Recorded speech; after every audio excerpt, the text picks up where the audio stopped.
Right then, I believe by the end of this video you may see Isaan women in a completely different way.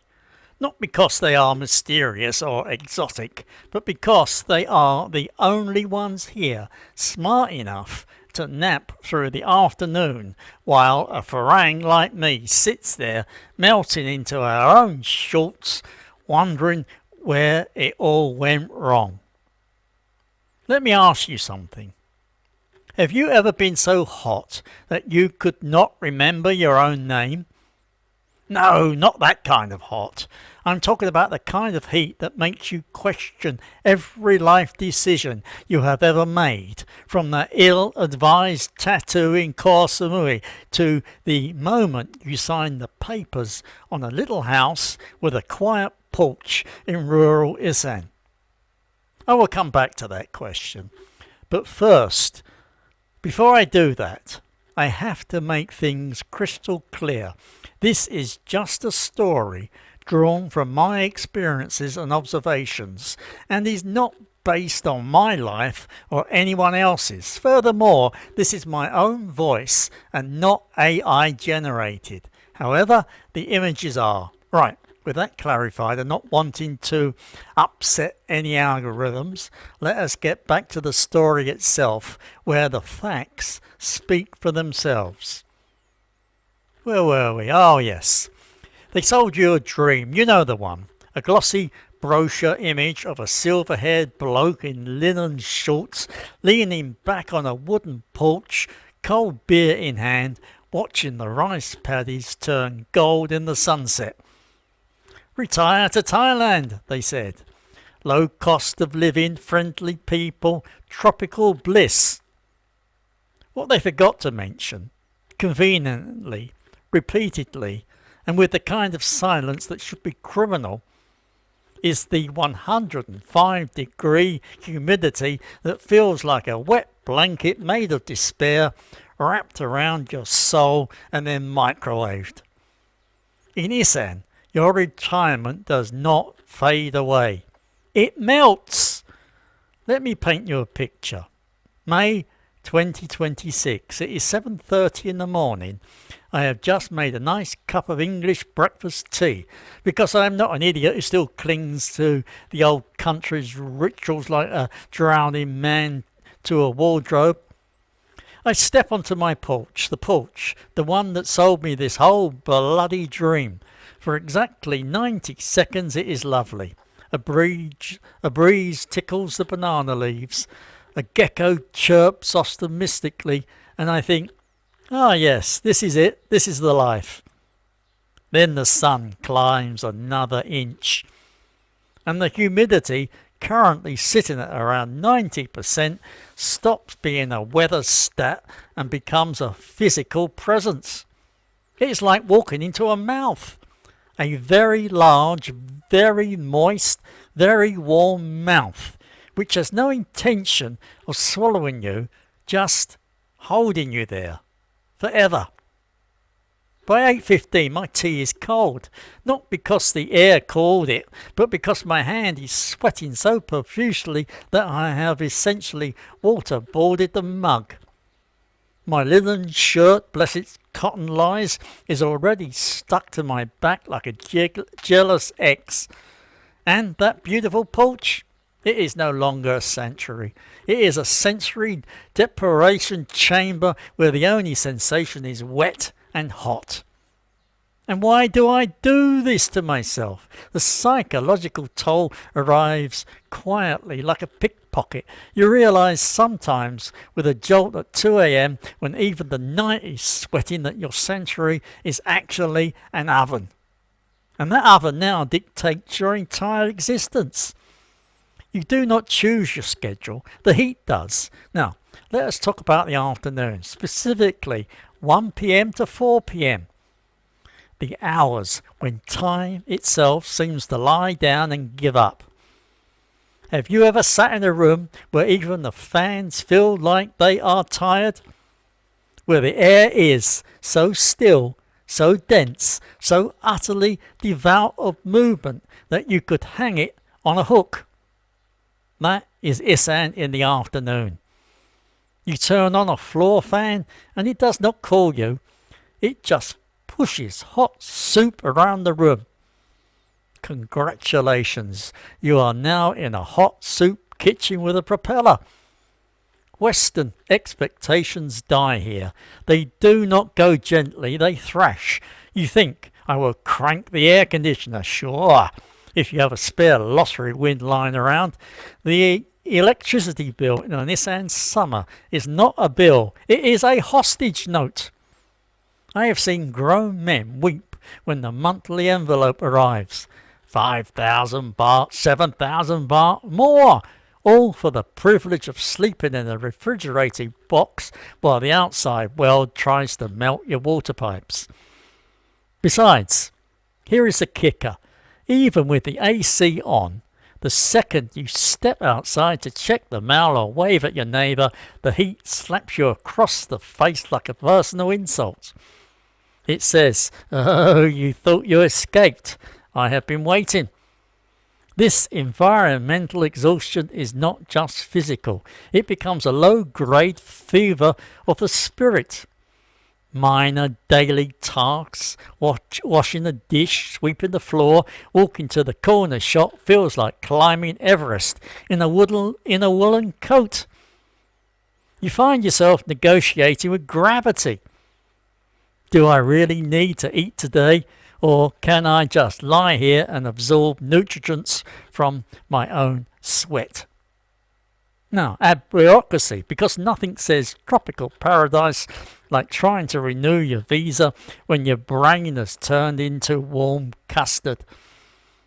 The heat does not just make you tired. It amplifies every frustration by a factor of 10.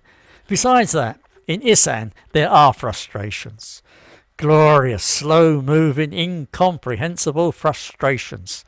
You go to the local government office for a simple residency certificate. The woman behind the desk is lovely, smiling. She speaks no English. You speak approximately 12 words of Isaan dialect, most of them food-related. That is fine, you think. Well, we manage. However, it is 2 p.m. The office has one fan. The fan is pointed at the ceiling. The queue has 6 people, each with a form that requires 3 stamps in 2 different buildings. The buildings are not connected by a walkway. They are connected by a sun-blasted courtyard that feels like the surface of Mercury. By the time you have crossed that courtyard twice, you are no longer a retiree. You are a puddle with a passport. What is more, the paperwork, it is still wrong, always wrong. The name does not match, the stamp is the wrong colour. You need a copy of a photograph you did not know existed. This is what I call the Isaan wall.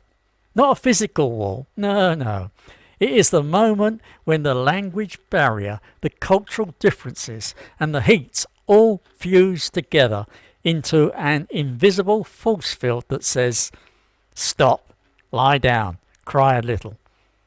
Besides, the worst part, no one is being mean. Everyone is being lovely.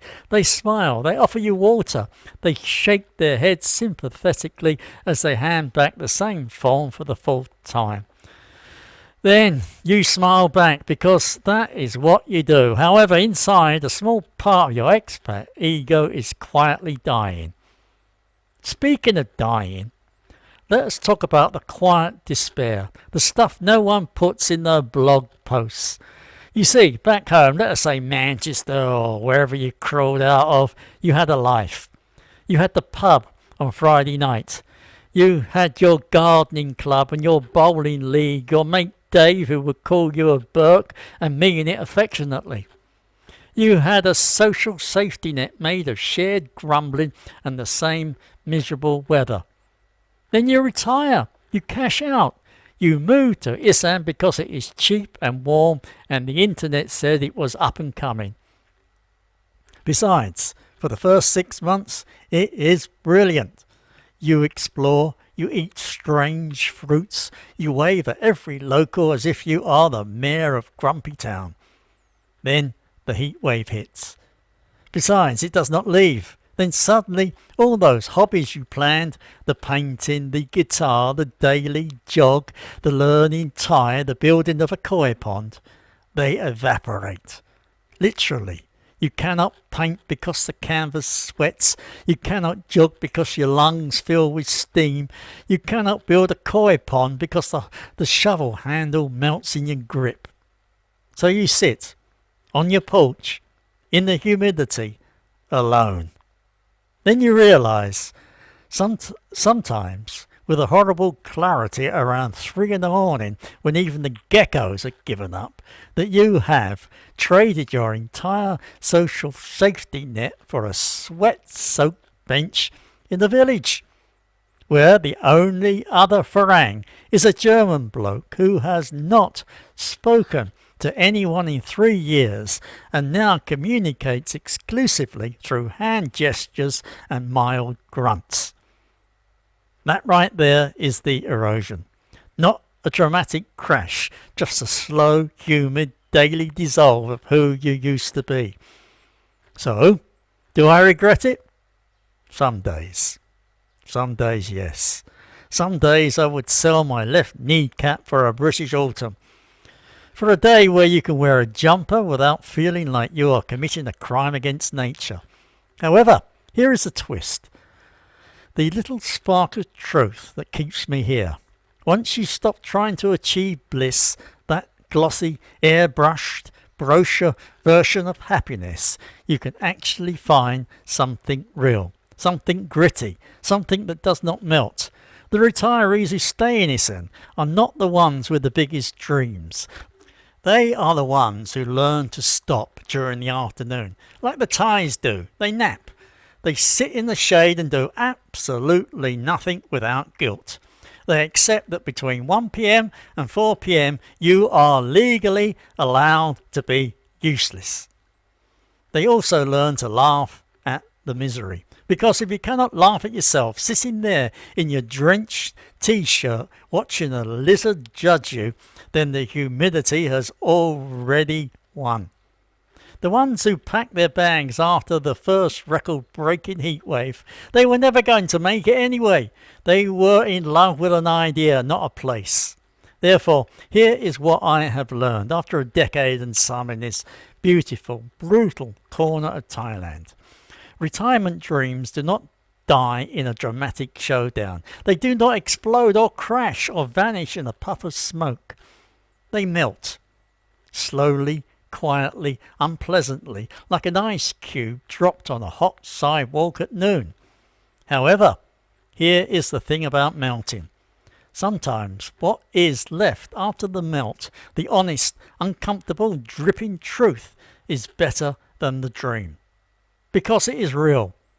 It is yours. Besides, it does not need a brochure. Now, if you will excuse me, it is 2:30 p.m. The fan is blowing warm soup again. My shirt is stuck to places that should never be stuck. On top of that, somewhere out there, an Isaan woman is napping peacefully, having known all along that the secret to paradise is simply giving up during the hot part of the day. And me? I am going to lie down on my coolest tile floor, stare at the ceiling and achieve absolutely nothing for the next 3 hours. That, my friends, is not a failure. That is survival. If you have ever melted in Isaan or just want to tell me I am a moaning old git, drop your sweaty stories in the comments. Furthermore, do not forget to subscribe and hit that like button, because next week we are finding out whether a soy dog has more sense than a retired farang. Spoiler, it may well be yes. Oh, and that question from the beginning about being so hot you forget your own name. My name is Jeffrey and I have not felt dry since 2019. Cheers, and stay horizontal between 1 p.m. and 4. Now get out of here and let me try and sleep. Goodbye.